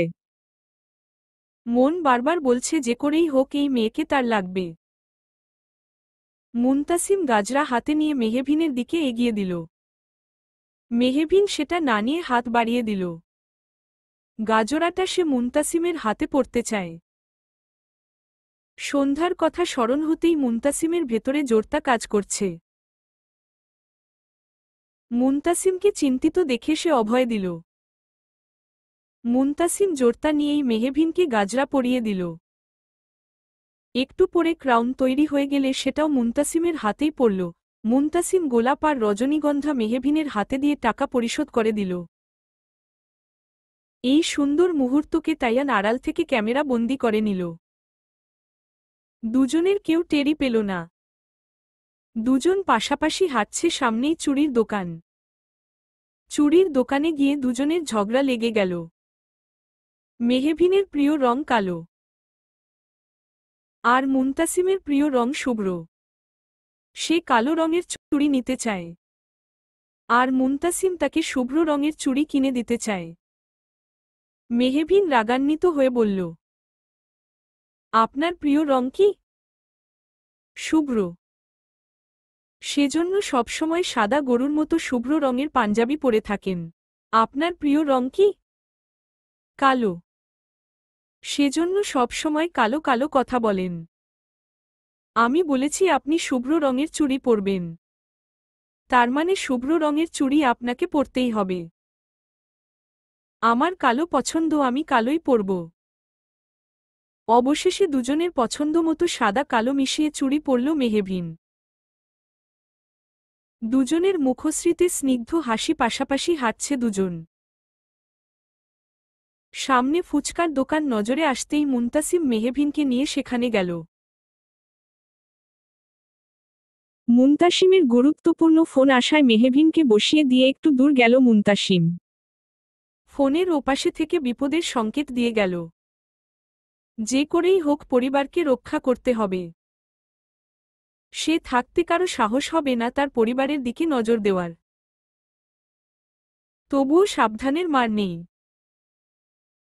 সে ফোন রেখে মেহবিনের কাছে আসল। মনটা মুহূর্তের মধ্যে বিষাদে পরিণত হয়ে গেল। মলিন মুখশ্রী করে চুপ করে মেহবিনের পাশে বসল। মেহবিন একটা ফুচকা মুনতাসিমের দিকে এগিয়ে দিল। এসব আমি খাই না, আপনি খান। আমাকে বাসায় ফিরতে হবে।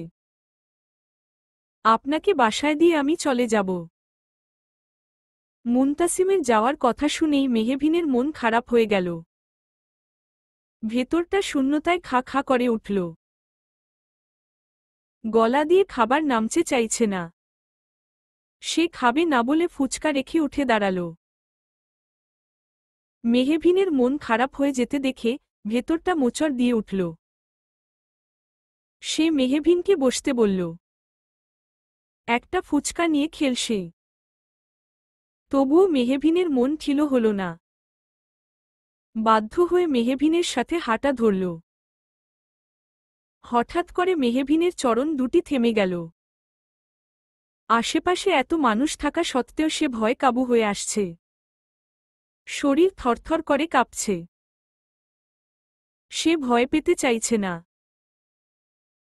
মনে সাহস নিয়ে আসতে চাইছে। তবুও ভেতরটা তার সাথে বেইমানি করছে।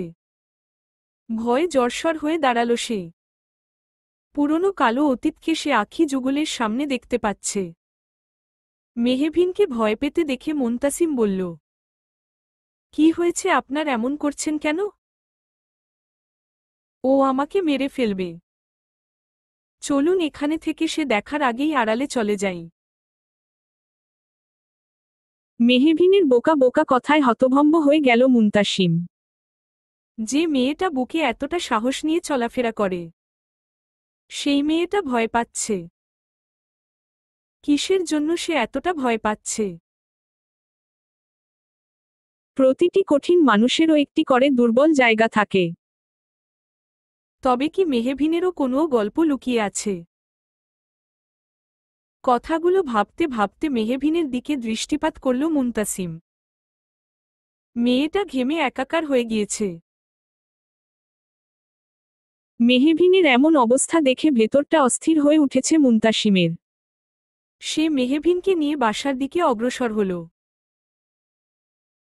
মন্ত্রিসভা থেকে বের হতেই কনফারেন্স রুমের অন্য জেলার এক নেতা মুনতাসিমের দিকে এগিয়ে এল। মুখশ্রীতে তার বিশ্রী হাসি। মুনতাসিম তাকে ভালোভাবেই চিনে। জাফর ইকবালের সাথে তার বেশ সখ্যতা রয়েছে। মাহতাব উদ্দিন তাকে খোঁচা মারার জন্য আসছে। সে সেটা ভালোভাবেই উপলব্ধি করতে পারছে। বিরক্ততে মুখশ্রী কুঁচকে এলো মুনতাসিমের। সে মাহতাব উদ্দিনকে দেখেও না দেখার ভান করে সামনের দিকে অগ্রসর হলে মাহতাব উদ্দিন রসালো কণ্ঠে বলল, ভালো আছো মুনতাসিম? আমার ভালো থাকা বুঝি আপনার সহ্য হচ্ছে না? একদম তারা কথা বলবে না। বেশি বার বেরো না, অকালে ঝরে যাবে। আমি তোমাকে ভালোর জন্য একটা পরামর্শ দিচ্ছি। ছোট মানুষ না বুঝেই রাজনীতিতে চলে আসছ। হুজুগে বাঙালি না বুঝেই তোমাকে আপন করে নিল। জাফর সাহেব দীর্ঘদিন ধরে রাজনীতির সাথে যুক্ত আছেন। তুমি তার ক্ষমতার সাথে পেরে উঠবে না। তাই বলছি আগেই রাজনীতি থেকে সরে যাও। চোয়াল শক্ত হয়ে এল মুনতাসিমের আশেপাশে নানান মানুষের আনাগোনা। শান্ত মস্তিষ্কের ছেলে সে। মুনতাসিম মাহতাব উদ্দিনের কানে কানে ফিসফিস করে বলল, অন্যের দালালি কম করে করবেন। পরে দেখা গেল আপনার দালালি আছে। কিন্তু যে কাজ করে দালান কোঠা গড়েছেন, সেটাই নেই। আপনার মতো ফ্রিতে চামচা আর কোথায় পাওয়া যায়? আমার জন্য একটা জোগাড় করে দিবেন। আমি জাফর ইকবালের থেকে বেশি বকশিশ দিব। মুনতাসিমের কথায় জ্বলে উঠল মাহতাব উদ্দিন। রক্ত চক্ষু নিয়ে মুনতাসিমের দিকে দৃষ্টিপাত করল। চোয়াল শক্ত করে বলল, তুমি কি আমাকে অপমান করছো মুনতাসিম? আপনার আবার অপমানবোধ আছে? আমি তো জানি আপনি মেরুদণ্ডহীন প্রাণী। নিজের সীমা লঙ্ঘন করো না মুনতাসিম। আপনিও নিজের অবস্থান ভুলে যাবেন না। আপনি কার সাথে কথা বলছেন, একটা কথা সবসময় মস্তকে রাখবেন। আপনার মতো ফ্রিতে পাওয়া দালালের কথার ধার আমি মুনতাসিম ধারি না। কথাগুলো বলেই মুনতাসিম বিলম্ব করল না, দ্রুত পায়ে স্থান ত্যাগ করল। মাহতাবুদ্দিন অপমানে চুপসে গেলেন। থমথমে মুখশ্রী করে জাফর ইকবালকে ফোন দিল। দুজনের কথোপকথন শেষ করে রহস্যময়ী হাসি হাসলেন। নিজের কক্ষে এসে ফ্রেশ হতে গিয়েছিল মুনতাসিম। কাল থেকে দুটো চোখের পাতা এক হয়নি। আজকে একটু নিশ্চিন্তে ঘুমাবে। ফ্রেশ হয়ে এসে লাইট অফ করে দিল। পুরো কক্ষ জুড়ে মুহূর্তের মধ্যে আধারে ছেয়ে গেল। ক্লান্ত শরীরটা বিছানায় এলিয়ে দিতেই দরজায় টোকা পড়ল। মুনতাসিম বিরক্ত হয়ে দরজা খুলে নিজের বাবাকে দেখতে পেল। আমি তোমার বাবা, এটা নিশ্চয়ই ভুলে যাবে না। আমি তোমার জন্য নিজের হাতে তোমার পছন্দের খাবার রান্না করে নিয়েছি। একদম গরম গরম সাদা ভাত আর গরুর মাংস। এত স্বাদ হয়েছে, তোমাকে না দিয়েই সব খেয়ে ফেলতে ইচ্ছে করছে। তুমি খাবে নাকি আমি নিয়ে চলে যাব? বাবার এই ভালোবাসার কাছেই সে কাবু হয়ে যায়। বাহিরে যতই কঠিন ভাব দেখাক, ভেতরটা তার কুসুমের ন্যায় কোমল। সে মুখশ্রী গম্ভীর করে বিছানায় গিয়ে বসল। মুনতাসিমের বাবা হেসে নিজ হাতে ছেলের সামনে খাবার ধরল। নিজের পছন্দের খাবার সামনে থাকলে রাগ করে বসে থাকা যায়। মুনতাসিমও রাগ করে থাকতে পারল না। টুপ করে খাওয়ারগুলো মুখে তুলে নিল। মা মরা ছেলেটাকে একটু বেশিই ভালোবাসেন তিনি। ছেলের রাগ, অভিমান, অভিযোগ সবকিছু সম্পর্কে সে অবগত। সে এটাও জানে ছেলে তার বাবার ওপরে বেশিক্ষণ রাগ করে থাকতে পারবে না। জিতে যাবে বাবার ভালোবাসা, হেরে যাবে ছেলের রাগ। কথাগুলো ভাবতেই রিয়াদ চৌধুরী হালকা হাসলেন। জাফর ইকবাল অন্ধকার কক্ষে বসে প্রহর গুনছিলেন। অপেক্ষার অবসান ঘটিয়ে একটি মেয়ে আসলো তার কক্ষে। মেয়েটিকে দেখে বিস্ময় তার আঁখি যুগল বেরিয়ে আসার উপক্রম তার কল্পনার বাহিরে ছিল। এই রমণী তার কাছে আসতে পারে। সুন্দরী রমণী এসে জাফর ইকবালের সামনে বসে বলল, ৪৫টা মেয়ে তুলেছেন পাচারের জন্য, খবরটা কি মুনতাসিম পর্যন্ত পৌঁছে দিব? নাকি আমার কথামতো কাজ করবেন? মুনতাসিমের সাথে রাজনীতি নিয়ে আমার শত্রুতা। কিন্তু মুনতাসিমের সাথে তোমার শত্রুতা কিসের? এত অবাক হবার কিছু নেই। আপনার থেকে সাহায্য চাইতে এসেছি। আমাকে সাহায্য না করলে আপনার খবর কালকে প্রতিটি টিভি চ্যানেলের হেডলাইন হবে। ৩বার জয়যুক্ত মন্ত্রী নারী পাচারকারীর সাথে যুক্ত আছেন। পুলিশ তদন্ত চালাচ্ছে, তদন্তের পরে ফের জানা যাবে। তার সব অপকর্মের কথা চারদিকে জনগণ আপনাকে ছি ছি করবে। ঘৃণায় আপনার থেকে মুখ ঘুরিয়ে নিবে। একবারেই রাজনীতিতে মুনতাসিমের জায়গা শক্তপোক্ত হয়ে গিয়েছে। সবার নয়নের মণি মুনতাসিম। এসব ঘটনা বাহিরে লিক হলে আপনাকে ভালোবাসার যে ২-৪ জন ছিল, তারাও হাওয়ার সাথে মিলিয়ে যাবে। জাফর ইকবাল রক্তিম চোখে রমণীর দিকে দৃষ্টিপাত করল। এতটুকু মেয়ের এত বড় সাহস তাকে হুমকি দিচ্ছে। সে রাগান্বিত হয়ে বলল, তুমি জানো আমি কে? আমি চাইলে তোমার কি করতে পারি? এই কে, কোথায় আছিস? এই মেয়েটাকে মেরে গুম করে দে। একটা পাখিও যেন টের না পায়। আপনি যা বলছেন ভেবে বলছেন তো জাফর সাহেব? আপনি এখানে আমাকে মারবেন? আর আমার লোক আপনাকে এত সহজে ছেড়ে দিবে? এত কাঁচা কাজ করার মতো মেয়ে আমি না। আপনি আপনার কর্মফলের জন্য প্রস্তুত হন। এবার আপনি আমাকে মারতে পারেন। রমণীর কথায় ভয় কাবু হয়ে গেল জাফর ইকবাল। ললাটে বিন্দু বিন্দু ঘামের কণা তৈরি হল। মেয়েটাকে সে যতটা সহজ ভেবেছিল, সে ততটা সহজ নয়। আটঘাট বেঁধেই ময়দানে নেমেছে। সে গম্ভীর কণ্ঠে বলল, কি চাই তোমার? মুনতাসিমের মৃত্যু। সেটা আমিও চাই। তোমার কোনো ধারণা আছে, এই কয়েক বছরে আমি কম চেষ্টা করিনি। একজন মন্ত্রীকে খুন করা সহজ কথা না। তুমি তো তার কাছের লোক, তুমি কেন মারছ না? যদি মারতে পারতাম তাহলে আপনার মতো অপদার্থের কাছে আসতাম না। জাফর ইকবাল রাগান্বিত হয়ে রমণীর গালে প্রহার করতে যাবে। তখনই রমণী তার হাত ধরে ফেলে। আঁখি যুগল রক্তিম বর্ণ ধারণ করে। সে গম্ভীর কণ্ঠে বলল, সাবধান, ভুলেও এই কাজ করবেন না। আপনার হাত কেটে টুকরো টুকরো করে ফেলব। আপনার মুনতাসিমের সম্পর্কে যা যা তথ্য লাগবে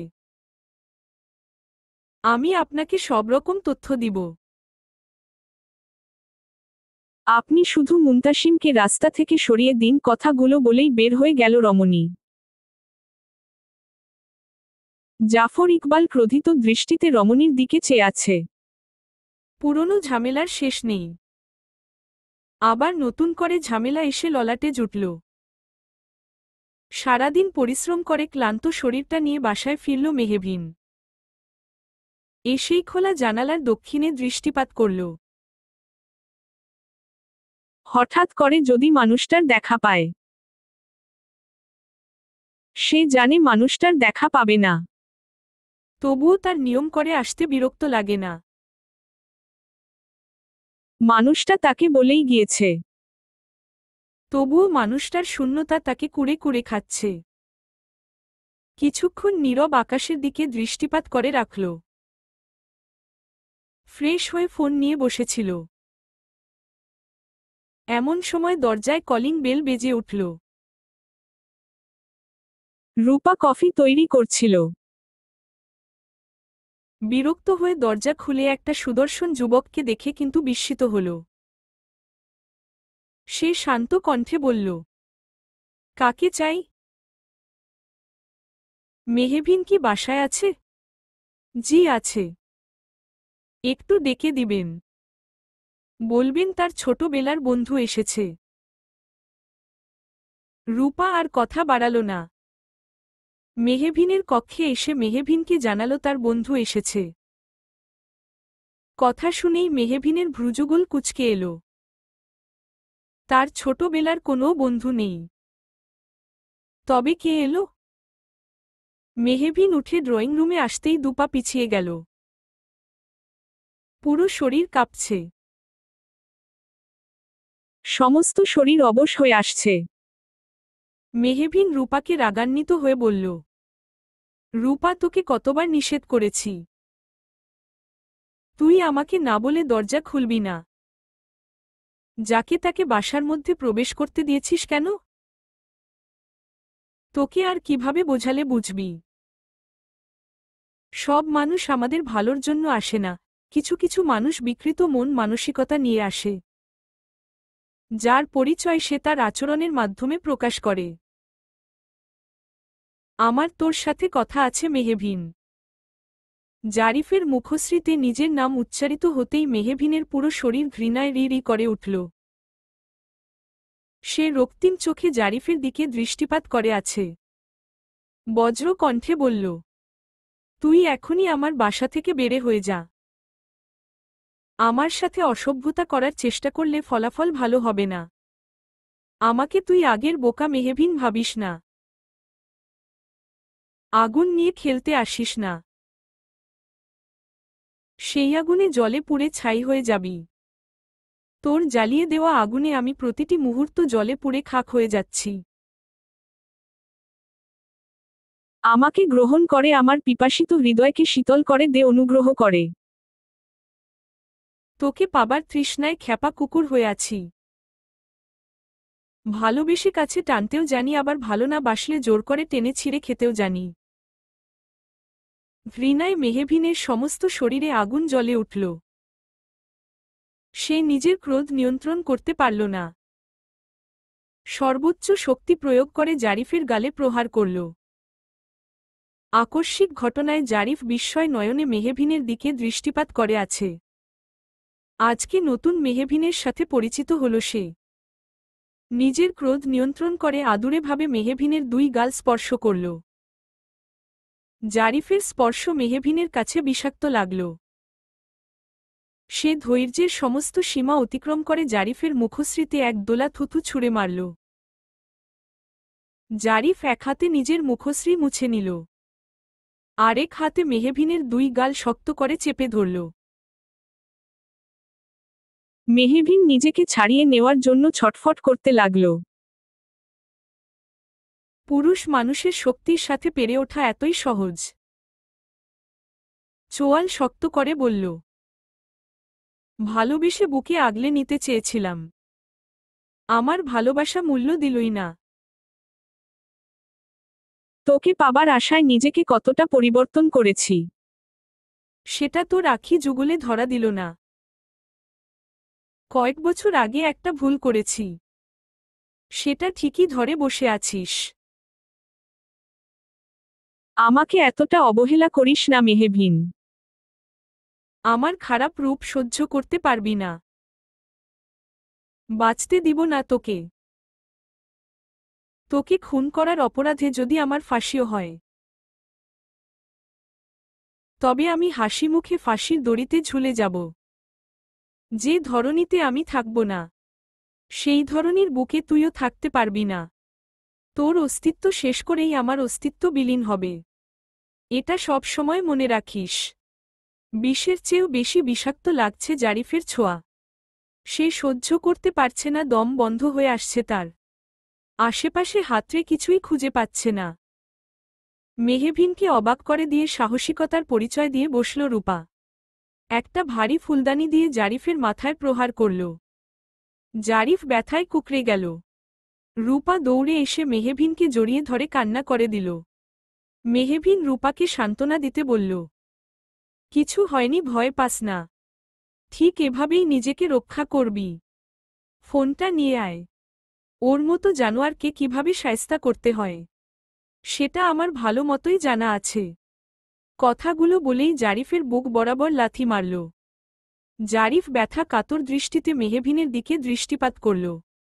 সে স্বাভাবিক অবস্থায় থাকলে সবকিছু ধ্বংস করে দিত। তা জারিফের রক্তাক্ত আখিযুগল বলে দিচ্ছে। একটু পরে মেহবিনের গার্ড আসলো। মেহবিন রাগান্বিত হয়ে বলল, এই জানোয়ার তার এমন অবস্থা করবে যেন প্রতিটি মানুষের রুহু কেঁপে ওঠে। কোনো পুরুষ নারী জাতিকে নোংরাভাবে স্পর্শ করার আগে একবার অন্তত ভাবে। দরকার পড়লে ওর মতো জানোয়ারকে কেটে কুটি কুটি করে রাস্তার কুকুরকে খাওয়াবে। একে আমার সামনে থেকে সরিয়ে নিয়ে যাও, না হলে তাজাই পুঁতে ফেলব তাকে। ক্রোধে সমস্ত শরীর কাঁপছে মেহবিনের। অদ্ভুতভাবে সমস্ত শক্তি এসে তার শরীরে ভর করছে। সে নিজেকে দমিয়ে রাখতে ব্যর্থ হচ্ছে। জারিফকে খুকে মনের আগুন নেভাতে ইচ্ছে করছে। লাশের ফ্রিজিং ড্রয়ার খুলতেই এক সুন্দর রমণীর মুখশ্রী ভেসে উঠল। সমস্ত মুখশ্রী ফ্যাকাশে হয়ে আছে। পুরো শরীর রক্তবিহীন সাদা বর্ণের হয়ে গিয়েছে। সমস্ত শরীর পাথরের ন্যায় ঠান্ডায় জমে আছে। রক্তি মাখি যুগল রমণীর মুখশ্রীর দিকে দৃষ্টিপাত করে আছে। যখনই প্রতিশোধের নেশা দমে যায়, তখনই এই মুখশ্রীর দিকে দৃষ্টিপাত করলে প্রতিশোধের নেশা দাউদাউ করে জ্বলে ওঠে। চোয়াল শক্ত হয়ে এলো যুবকের। সে ঘৃণা ভরা দৃষ্টি নিয়ে লাশের গালে স্পর্শ করল। তাচ্ছিল্যের করে বলে উঠল, আমার অর্ধাঙ্গিনী হয়ে বেঁচে থাকার তোর খুব শখ ছিল, তাই না? তোর শখকে আমি সারাজীবনের জন্য নিশ্চুপ করিয়ে দিলাম। আর আসবি না অর্ধাঙ্গিনীর অধিকার নিয়ে, বাসবি না ভালো আমায়। তোর জন্য আমি নিজের প্রেয়সীকে নিজের করে পাইনি। তোকেও আমি বাঁচতে দেইনি। এখন তোর কেমন অনুভূতি হচ্ছে? আমি ভীষণ শান্তিতে আছি জানিস। তোর মুখশ্রীর দিকে দৃষ্টিপাত করলে ঘৃণায় আমার পুরো শরীর রিরি করে। তোর জন্য আজ আমি ত্যায্য পুত্র হয়েছি। শরীরটা নেতিয়ে গিয়েছিল। তোর বিশ্রী মুখশ্রীর দিকে দৃষ্টিপাত করলে প্রতিশোধের আগুন দাউদাউ করে জ্বলে ওঠে। তুই যতদিন বাঁচবি তোকে এভাবে জমে থাকতে হবে। এতটুকু মাটির ছোঁয়াও তোকে পেতে দিব না। আমার প্রেয়সী আমাকে না পাবার আক্ষেপে ধরনীর মায়া ত্যাগ করে বিদায় নিয়েছে, যার জন্য আজ আমাদের করুণ অবস্থা হয়েছে। সেই মুনতাসিমকে ধরনীর বুক থেকে বিতাড়িত করে নিজেও বিষ পানে জিনের মায়া ত্যাগ করে ধরনী ছাড়ব। কথাগুলো বলেই শব্দ করে হাসতে শুরু করল যুবক। সে কি ভয়ঙ্কর হাসি! যে কেউ দেখলে তার রুহু কেঁপে উঠবে। এই মায়াবী মুখশ্রীর দিকে তাকিয়ে যে কারো মায়া হবে। কিন্তু পাষাণ যুবকের মায়া হল না। সময় যেন স্রোতের বিপরীত চিহ্ন, স্রোত যেমন কারো জন্য থেমে থাকে না, ঠিক তেমনি সময় কারো জন্য অপেক্ষা করে না। প্রাকৃতিক নিয়মে নিজ গতিতে ছুটে চলে যায়। দেখতে নির্বাচনের সময় চলে আসলো। মুনতাসিম নির্বাচন নিয়ে ভীষণ ব্যস্ত। সেজন্য মেহবিনের সাথে দেখা হয় না বহুদিন। প্রেয়সীকে না দেখায় তৃষ্ণায় মনটা অসুস্থ হয়ে পড়ছে। তাকে দেখার অসুখ মুনতাসিমের কোনোদিনই সারবে না। তার শূন্যতায় ভেতরটা ছটফট করে। দৌড়ে গিয়ে প্রেয়সীকে বুকে আগলে নিতে ইচ্ছে করে। কিন্তু সে নিরুপায়, ইচ্ছে থাকলেও উপায় নেই। গোধূলি আলোয় চারদিক চকচক করছে। প্রাকৃতিক সৌন্দর্য যেন ঝরে ঝরে পড়ছে। মেহবিনের বাবা কালকে স্ট্রোক করেছেন। সে খবর পেয়ে মেহবিন ছুটে আসছে নিজ মাতৃভূমিতে। নিজের মাতৃভূমিতে চরণ রাখতেই কিছু মুহূর্তের জন্য থমকে গেল। চারদিকে পোস্টারের ছড়াছড়ি, ভোট আসলো, এ নতুন কিছু নয়, স্বাভাবিক ব্যাপার। কিন্তু মেহবিনের আখিযুগল থমকে গেল পোস্টারের দিকে। এই মানুষটাকে সে চিনে খুব ভালো করে। কিছুক্ষণ চেয়ে থাকল পোস্টারের দিকে। তারপর একটা দীর্ঘশ্বাস ছেড়ে বাড়ির দিকে চলতে শুরু করল। শত শত মোটর সাইকেল নিয়ে মিছিল যাচ্ছে। এলাকার অলিতে গলিতে শত শত মানুষ তার আপনজনের জন্য ভোট চাওয়া ব্যস্ত। চারদিকে মাইকিং হচ্ছে, ভোট চাই, ভোটারের দোয়া চাই সকালের। আরও কিছু রেকর্ড করা বক্তব্য কর্ণে এসে পৌঁছাচ্ছে। কর্ণ একদম ঝালাপালা হয়ে যাচ্ছে। মেহবিন সেগুলো মানুষকে উপেক্ষা করে বাসার দিকে অগ্রসর হচ্ছে। একটু দূরে যেতেই নির্দিষ্ট মানুষের দেখা মিলল। কিছু মানুষ দলবদ্ধ হয়ে এগিয়ে আসছে। মুখশ্রীতে নিজের পছন্দের নেতার প্রতীকের প্রতিধ্বনি। সামনে থাকা মানুষটাকে চিনতে খুব একটা সময় লাগল না।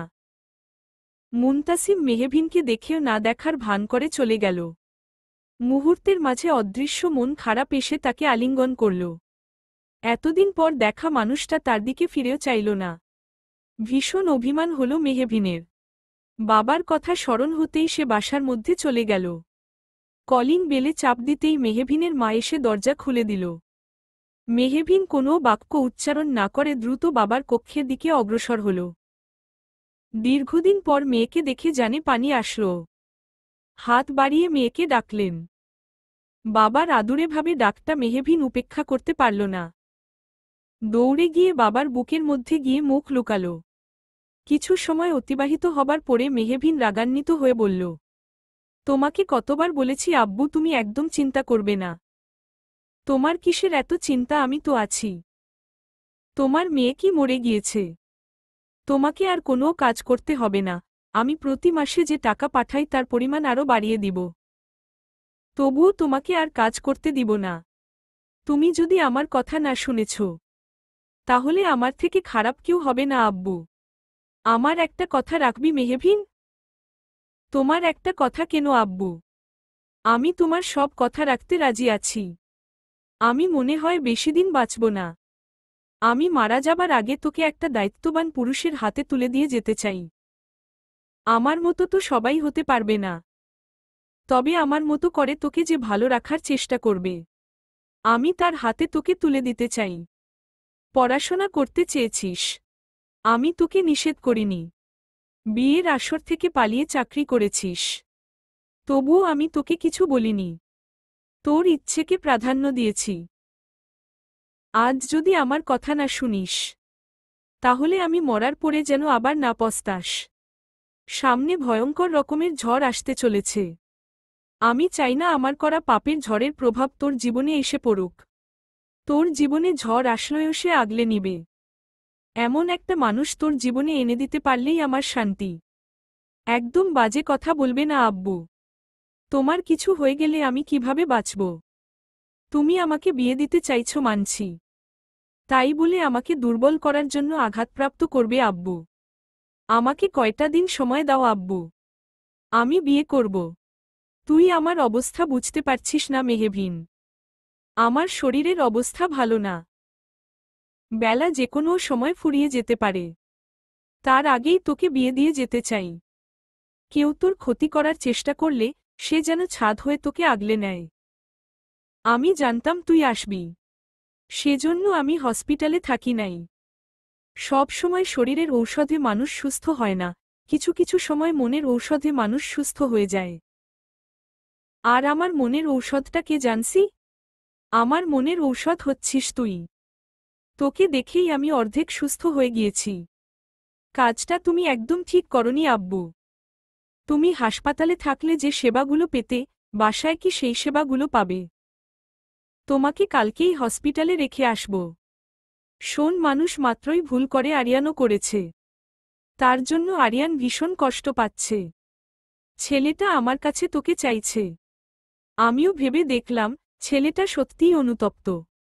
মানুষ একবার ভুল করলে তাকে একটা সুযোগ দেওয়া উচিত। আমি আরিয়ানের সাথে তোর বিবাহ দিতে চাইছি। এতে তুই সবসময় আমার চোখের সামনে থাকবি, আমিও শান্তিতে থাকতে পারব। একবার আমাকে অসম্মানিত করেছিস, দ্বিতীয়বার এমন করার চেষ্টা করিস না। যদি করিস আমি দম বন্ধ হয়ে বোধহয় মারাই যাব।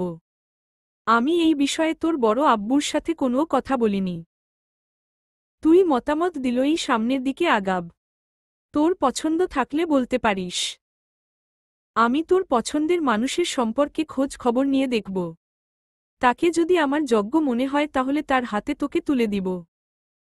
মুনতাসিম ছাড়া অন্য কারো হয়ে যাবে কথাটা ভাবতেই ভেতরটা হু হু করে উঠল। বুকের ভেতরটায় কেমন মোচড় দিচ্ছে। অসহনীয় যন্ত্রণায় সমস্ত শরীর কাতর হয়ে আসছে। কথা বলার শক্তি যেন সে হারাচ্ছে। সে বাবার মুখের ওপরে বলতে পারছে না, বাবা আমি একজনকে পছন্দ করি। কিন্তু বিপরীতে পক্ষের মানুষটা আমাকে পছন্দ করে কি না সেটা আমি জানি না। সে কথা বললে তার বাবা মানবে কি? নিশ্চয়ই দুটো কড়া বাক্য শুনিয়ে দিবে। মেহবিন কিছু বলতে পারল না। সে মলিন মুখশ্রী করে কক্ষ থেকে বের হয়ে গেল। নিস্তব্ধ রজনী, বিষণ্ণ মন, বিষাদগ্রস্ত শরীর দিয়ে নিজের কক্ষে শুয়েছিল মেহবিন। মুনতাসিম ছাড়া অন্য কারো ছায়াকেও তার অসহ্য লাগে। সে সহ্য করতে পারে না। সেখানে আরিয়ানকে সে কিভাবে নিজের অর্ধাঙ্গ হিসেবে মেনে নিবে? তার বাবা কি জানে না আরিয়ান তাকে কি করতে চেয়েছিল?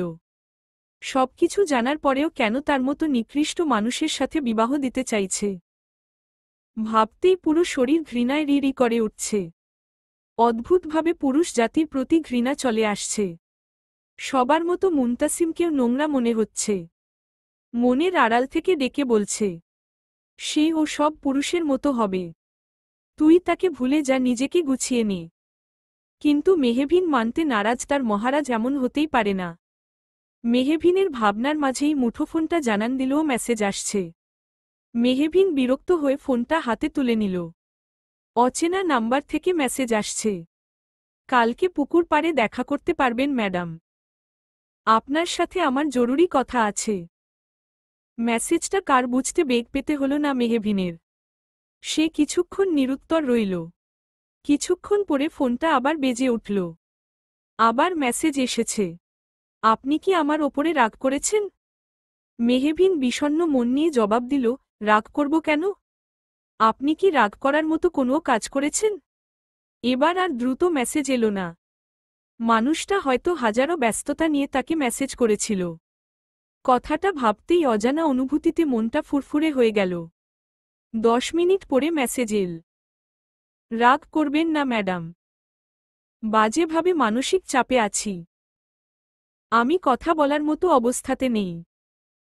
কালকে সকালে আমি আপনার জন্য অপেক্ষা করব। আমার বিশ্বাস আপনি আসবেন। এই অবেলায় অবহেলা শুরু করবেন না। আমি শেষ হয়ে যাব। শুভ রাত্রি। মেহবিন মেসেজটা দেখেই ফোনটা রেখে দিল। যাবে কি যাবে না সেটা ভেবেই দোটানায় ভুগছে। অদ্ভুত এক অনুভূতি। রাতে আর ঘুম হল মেহবিনের।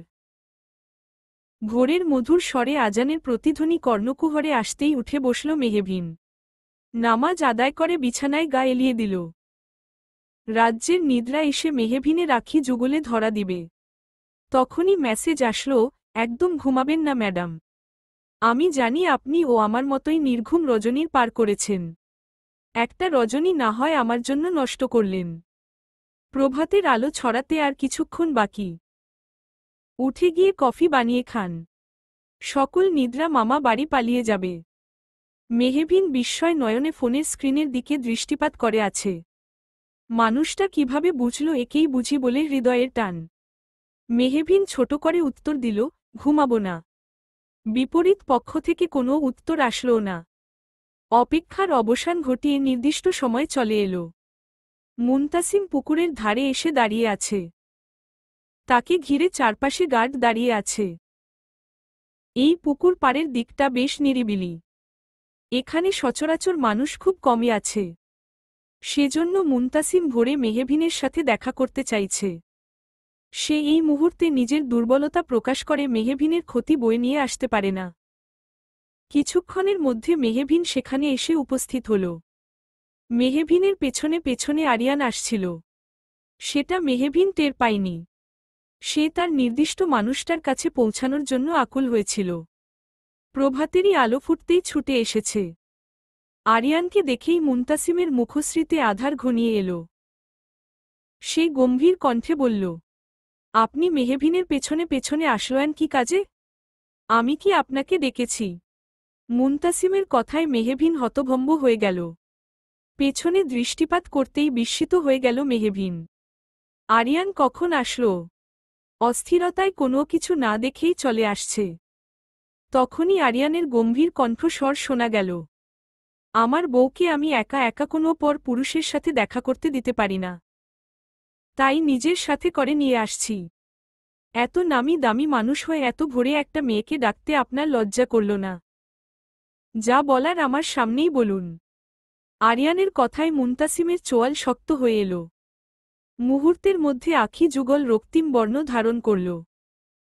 তার যদি ক্ষমতা থাকত, তাহলে আঁখি যুগল দিয়েই আরিয়ানকে জ্বালিয়ে পুড়িয়ে ছাড়খাড় করে দিত। চলবে ইনশাআল্লাহ।